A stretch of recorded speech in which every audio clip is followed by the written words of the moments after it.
आज पारस चैनल और Rishabhdev zoom channel में उपस्थित सभी स्वाध्यायी भाई बहनों के लिए शुभ सूचना है कि जैसा हमने आपको पूर्व में कहा था, बसंत पंचमी से संस्कृत व्याकरण का दूसरा चैप्टर प्रारंभ होगा। 60 सूत्रों में प्रारंभ के 60 सूत्रों में आपने संस्कृत व्याकरण में संज्ञा प्रकरण और स्वर संधि को पढ़ा है। अब अगला चैप्टर शुरू होता है 61 नंबर के सूत्र से प्रकृति भाव संधि और व्यंजन संधि। यानी आप लोगों ने व्याकरण पढ़ने में इतनी अच्छी रुचि दिखाई, आगे पढ़ने का भाव व्यक्त किया, उसी के आधार पर आज प्रारंभ करके केवल एक सूत्र के साथ इस व्याकरण का शुभारंभ होगा। हमने अगले चैप्टर की बुकलेट आपके पास भेजी है, उसको आप खोल लीजिए, और नहीं भी मिली है तो आज पीडीएफ आपके पास में भेजा गया है जो आगे का हमारा पाठ्यक्रम है, उसकी पीडीएफ आप सबके पास पहुंच गई है। क्यों बहन जी, पहुंच गई ना? तो अब उसको खोल करके आप प्रारंभ करेंगे। सबसे पहले स्वर संधि के पश्चात आती है प्रकृति भाव संधि। वीरम प्रणम्य सर्वज्ञम विनष्टाशेष दोषकम कातंत्र रूपमालेयम बाल बोधाय कथ्यते। नमस्तस्यै सरस्वत्यै विमल ज्ञानमूर्तये विचित्रालोकयात्रेयं यत्प्रसादात् प्रवर्तते।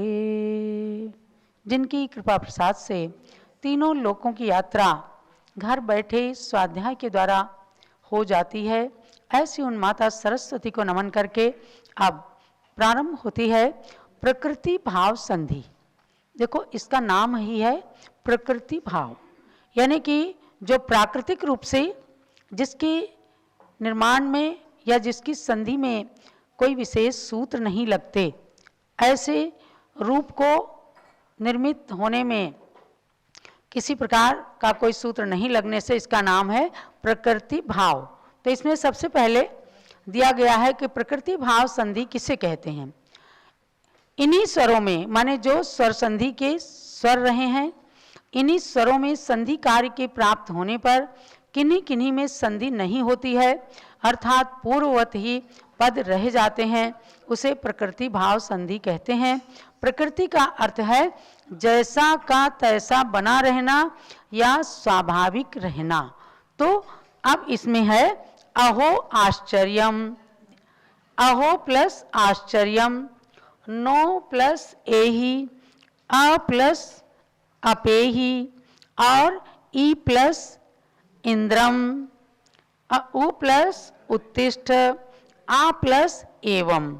ये इतने रूप दिए हैं, इनके संधि करना है अपने को।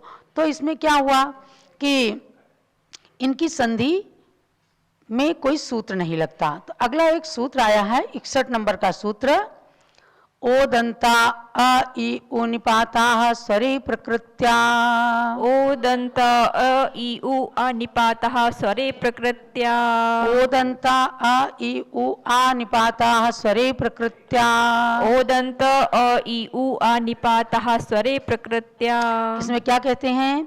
ओ जिसके अंत में है ऐसे शब्द और अ इ उ बड़ा आ, इन निपात शब्दों से परे यदि स्वर आते हैं तो संधि नहीं होती। तो अहो में ओ है और आगे आश्चर्यम में भी आ है, तो दोनों ही स्वर हैं, लेकिन ओ के आने पर आगे जब आ होता है तो उसको संधि नहीं होती है। ऐसे ही नो प्लस ए ही है, ना में ओ है और आगे ए है स्वर, तो इसकी भी संधि नहीं होगी। ये ज्यों की त्यों रहेंगे। अहो आश्चर्यम, नो एहि, अ अपेहि। आ और अपेहि मिलकर के आपेहि नहीं होगा, लेकिन यही होगा आ ई उ को भी लिया है और बड़ा आ जिसमें होता है तो इनकी संधि नहीं होती है।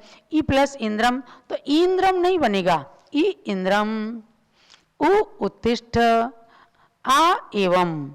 इस प्रकार से ये ज्यों की त्यों शब्द रहेंगे। अब किन्हीं किन्हीं की संधि हो भी जाती है, इसके लिए आगे श्लोक बताएंगे। ये पूरी तरह से कल से हम आपको प्रारंभ करेंगे। और